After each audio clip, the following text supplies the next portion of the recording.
Hi, I'm Peter J. Ray. Welcome to Adventures in History. Today's topic is Dearest Mother, Love Ruth and John. Ruth Smallshaw Ray's Letters to Her Mother, 1952, Episode 71. This is the first part of the original publication, Smallshaw Family Memories Collection, or SFMC number 35, published on May 1st, 1999. Letter from the editor of the SFMC, yours truly, Peter J. Ray. Hi, everybody. Happy spring. Well, we here at the SFMC Publishing Headquarters have another humdinger of an issue for all of you, our loyal readers. The summer of 1952.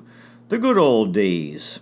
Harry Truman was finishing up his presidency, and Dwight Eisenhower would be elected in the fall. And John and Ruth were awaiting the arrival of Mark, Dora, and Ray.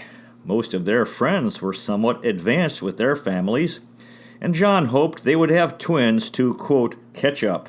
Ha ha ha. It truly was the baby boom era. John and Ruthie enjoyed another wonderful time with Helen Lacey and other Zook relatives in Glen Lake, Michigan. And of course, the wild, action-packed 3-day Labor Day weekend holiday at Lakeside, Ohio. Ruthie was happier and happier, remarking that every day is nicer than the last. John bought Ruthie several magazine subscriptions, and Ruthie hoped she wouldn't neglect the housework. The highlight was a downtown drapery lecture on October 7th, 1952. John was helping Ruthie with her moods. Enjoy!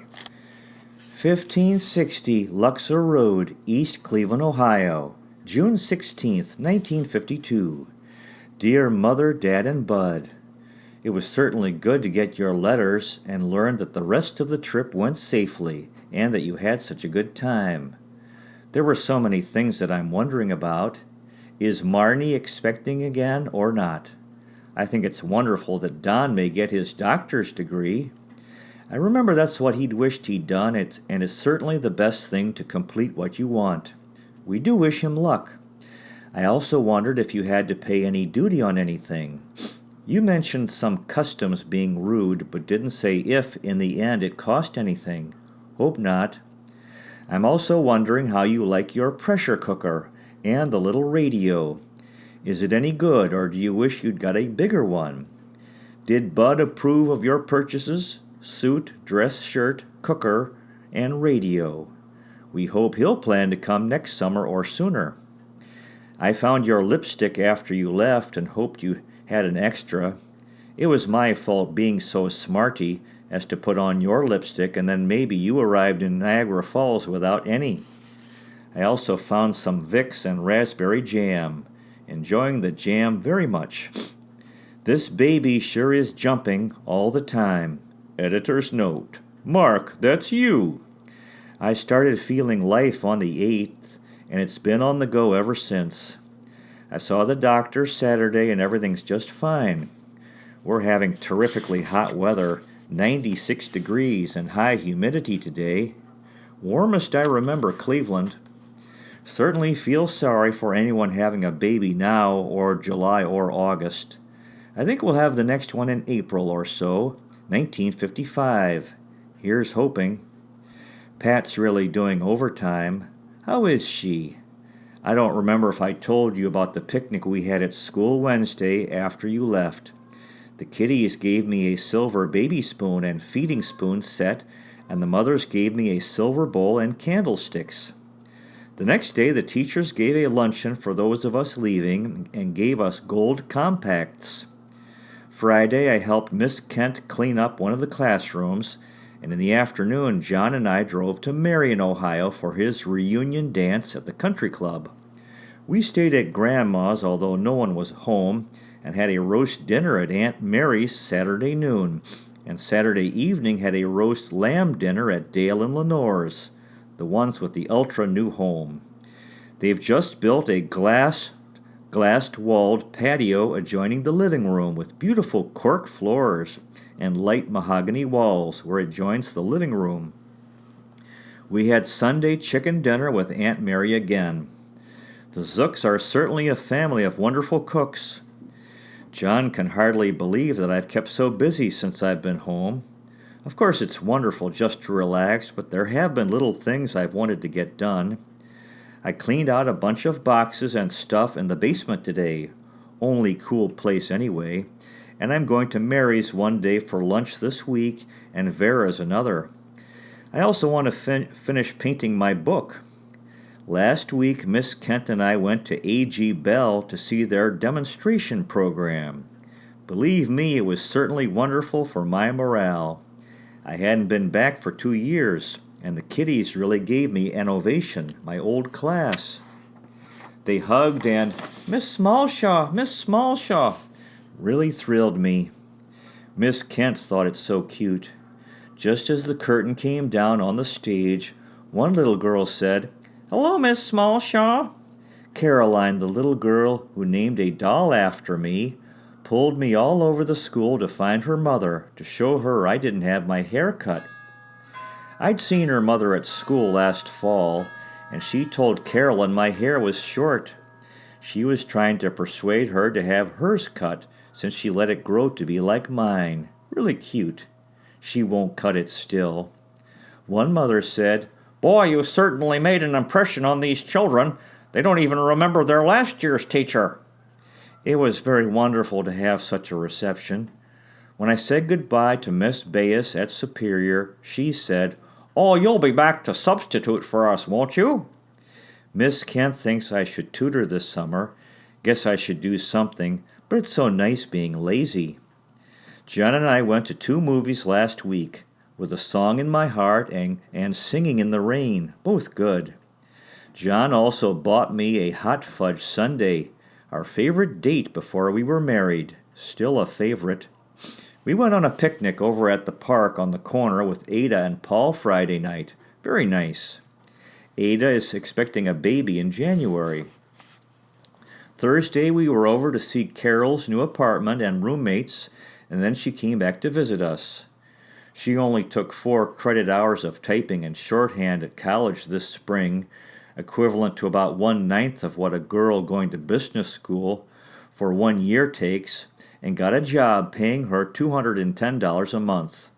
Why do we get degrees? We thought it so funny. Her second day of work, she went to lunch and had a steak dinner, $1.75. We kidded her about eating up the profits, and she said, Well, I was hungry. Appetite like John. So sorry we didn't have her over while you were here. She wanted to see you too. She's so pretty. Hope you'll write to the Rays too, as we've said how much we appreciated everything. Yesterday, John, Lenny, and Vince played golf in 94 degrees temperature and sun, and Joan, Mary, and baby Susan and I stayed here and drank lemonade. When the fellows returned, burned and hot, I fixed shrimp, potato salad, iced tea, cucumber, radishes, onions, and orange sherbet, and graham wafer cake, and ate on the lawn, picnic style. The kiddies are all out in their swimming pools these days. Glad you had a good trip back. Love, John and Red. 1560 Luxor Road, East Cleveland, Ohio, July 10th, 1952. Dear folks, it was certainly sweet of you, Mother, to send the box of candy. Such a surprise. I felt like I was eating gold, what with the postage and all, but it was very thoughtful of you. We enjoyed looking at the papers and Saskatchewan booklet, too, very much. Quite nice that Connie was in it, an honor. It seems as if the CLF have been quite successful in their undertakings. I hope they finish that east-west highway, for that road to Winnipeg was certainly rugged. I'm so glad that your purchases turned out to be satisfactory. I'm sure that you'll get a lot of use from the cooker. I made a bread pudding and then chili in it this afternoon, and it's certainly been put to a lot of use. John got a kick out of how brave you felt first using it when Bud and Daddy left the kitchen. John, too, used to ask if I wasn't afraid that it might blow up. I think the ones that do are only when the users don't follow the rules. We've been having a nice time with a couple of picnics out at the Chagrin Valley and have had company in. Last Sunday I fixed potato salad, beans, wieners, watermelon, lemonade, and chocolate cake, and we went out with Bruce and Jer and their 2 children. Nice time. Last week, one day, and yesterday too, Ada spent the day with me, and then her husband, Paul. They met at the co-op too. John, Vince, and Shintu went to play golf. After they got back, I had a chicken dinner and scalloped potatoes, and we ate at 9:30, South American style. The fellows do so like to get a golf game in. Ada's expecting her baby in January or February. I remember you telling Ann Duff that maybe we didn't know when the baby was coming because of conflicting dates. The doctor, Dr. Taylor, said it would be about November 1st, and later said November 4th. However, because they may come 2 weeks early or late, he suggested we tell all our friends and relatives Thanksgiving, which is the 3rd week in November. That is so we won't get worrying telephone calls and letters asking if the baby has arrived, and probably upset me. Dr. Haskins and I both figured the date to be November 8th, close to Ann. However, nothing will be amiss if it doesn't come till later. I've been feeling so good I really could teach another couple of months after the first 2 weeks of rest. We're thinking of going up to Montreal and Quebec the last week of July if the doctor says okay. He doesn't like you to travel, though. We'll probably take the St. Lawrence boat trip between Montreal and Quebec and back, and then we're going to drive back to Michigan to Glen Lake, to John's Aunt Helen's cabin. Ted and Evelyn and John's mother and dad will be up there too for the first week of August. If the doctor says no, we'll just go up to the lake in Michigan and forego Montreal.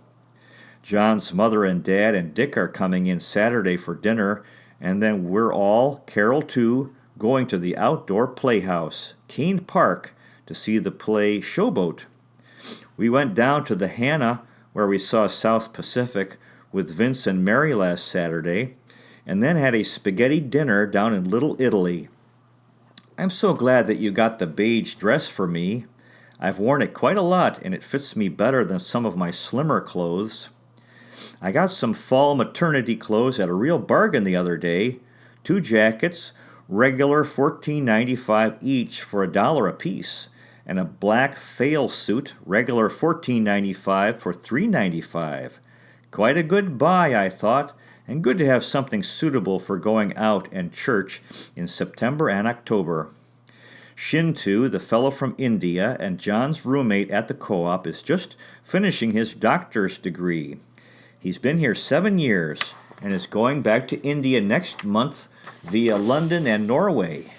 He phoned home recently, $35 or so, and it took him all night placing the call. It was so interesting hearing of all the connections made. New York, London, Cairo, Bombay, and then his hometown. He says he'll probably be married 6 months after he returns. He has no one in mind, but the families of the girls have their eyes out for prospects, and he says he'll make an appointment to look over the girl, sample her cooking, and find out what dowry is offered. He says he'll probably be influenced by a bigger dowry. Oh, did I mention that we thought we'd bought a house? It was on an acre of the most beautiful land, huge trees and a magnolia, blue spruce, and dogwood trees. There was a ravine in the back, an outdoor fireplace, and beautiful view of the Chagrin Valley. However, our cash down payment was $4,300, and the offer accepted was $13,000, all in cash, so we'll keep looking. Bud asked about names for the baby. We've thought of Robin either for a boy or a girl. Had such a nice letter from Mrs. Parrott. She's out at Penticton now, but will spend her winters in Saskatoon. She's lonely with Mr. Parrott gone. She's buying an apartment in a 4-suiter near the Bessborough Hotel in St. John's. It's just being built. It's 7:45. John just phoned that he still has 3 phone calls to make, and then he'll be home by 8:30. They certainly keep them busy down there and have done really well again this month. They have more divorce cases in and have a manslaughter case. They're defending the man and are sure he's innocent, and they have a new corporation case. The latest divorce case is a girl of 24. 17 days ago, she gave birth to twins. They were only 6.5 months premature and died. Her husband offered no sympathy, was glad they died, and had been asking her to abort them. Previously, she'd had an illegitimate child. All that, and she's only 24. Who says they have troubles? John says he hears so many tales of woe, he feels we should all realize how lucky we are, and we are. Been watching the Republican convention on television over at Vince and Mary's. Some ring-dang-do. Good luck to Bud in his studies. We enjoyed singing in the rain, too, but not as much as an American in Paris. Thanks again for the candy and papers. Love, John and Ruth. 1560 Luxor Road, East Cleveland, Ohio, July 15th, 1952. Dear folks, hi. It was good to hear from you the other day, and sorry I'd been lax myself, but quite a lot seems to be going on around here, even when I don't seem to have anything to do. The heat hasn't bothered me too much at all. I prefer it cold anyway, and we have wonderful cross ventilation in this little place. I really feel that I'm so lucky to be feeling so good. I went to the doctor yesterday, and he seemed pleased with the progress. I have gained 14 pounds, 128 now, at a nice even rate. He says the heartbeat sounds girlish, a little faster than a boy, but I'm still getting yellow things. Incidentally, Mom, you know that because you and your two sisters had girls first is no indication I will, since it's the male sperm that decides the sex of the baby. In the female, the chromosomes are alike, XX, and in the male they are different, XY. Therefore, if the male sperm X fertilizes the ovum, it will be a girl, and if the Y sperm does, then it's a boy. I'm sure you've known that. We've been having quite a field day here lately, hearing about all the latest new babies expected. As you know, Anne and Wayne are on their second. Vince and Mary expect their second in February, and Jared told me this morning they're expecting their third in March. John just called, and when I told him the news, he was quite surprised. Said we'll have to have twins to catch up. John's mother, Dad, and Dick were in Saturday for dinner, and then with Carol, we all went to see Showboat outdoors at Kane Park. A beautiful night for an outdoors musical. Wish you could have enjoyed it too. Dick has a job in Cleveland now, started yesterday. Assistant buyer at the May Company. The store where we bought your dress, you'll remember. Hope he likes it. Mrs. Ray said that they had such nice letters from you. Sunday we went down to see Ann and Wayne Duff's new house in Akron. It's real cute. Take care. Love, John and Ruth.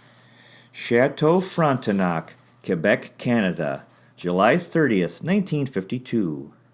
Hi, family. What a wonderful vacation this has been. I'm so glad we decided to make it. What eating! I'd say we've eaten our way through our holiday and money. If I'd taken soup with a meal before, I'd never have been able to finish the dinner, but it doesn't bother me now. John had a filet mignon, and I had roast beef at the Chateau Frontenac. That is a really lovely hotel. All told, I've had prime roast beef dinner, filet mignon, ham steak dinner, T-bone steak dinner, short ribs of beef, and oh, the French pastries. The real high spot of the trip was going up Mount Royal in Montreal in a horse carriage, something I've wanted to do for so long. It was lovely. We've made tours of both Montreal and Quebec, and find Quebec more picturesque, although Montreal would be a better choice to live in, I think. Saw the School for the Deaf there, too. A huge, gray, formidable building. However interesting as it all is, I prefer the New World. You're a better woman than I, ma mère, if you climbed the steps. I think you did. We've done mostly riding or driving around except for walking down some of the quaint streets, a little like St. Augustine. They have a lift from Lower to Upper Quebec. We drove to St. Anne de Beaupré yesterday. Accented the fact that Protestantism and Catholicism hardly seem like they're both Christian. Very commercialized. I could go on. I feel guilty for feeling so. It left John cold. We're going to Ottawa today and then to Michigan and the lake. A nice way to end a busy trip. I feel great. Wish Connie were leaving here now so we could send her off. Say hi to her. John's French is really something. We'll write soon. I love you, John and Ruth. To be continued. Well, that concludes today's episode. Good luck to you with your efforts in family history. If this interests you, finding, preserving, and sharing old letters, diaries, and photographs, and interviewing elderly relatives while they're alive, you might consider checking out our website, Adventures in History with Peter J. Ray, at peterjray.com. So far, we've made 594 history videos in 7 areas: world history, American history, book reviews, poetic tours, Cleveland baseball, family history, and autobiography. You also might consider checking out our podcast, Adventures in History. Thanks so much for watching. I really appreciate it. God bless you. Take care, and I'll see you next time.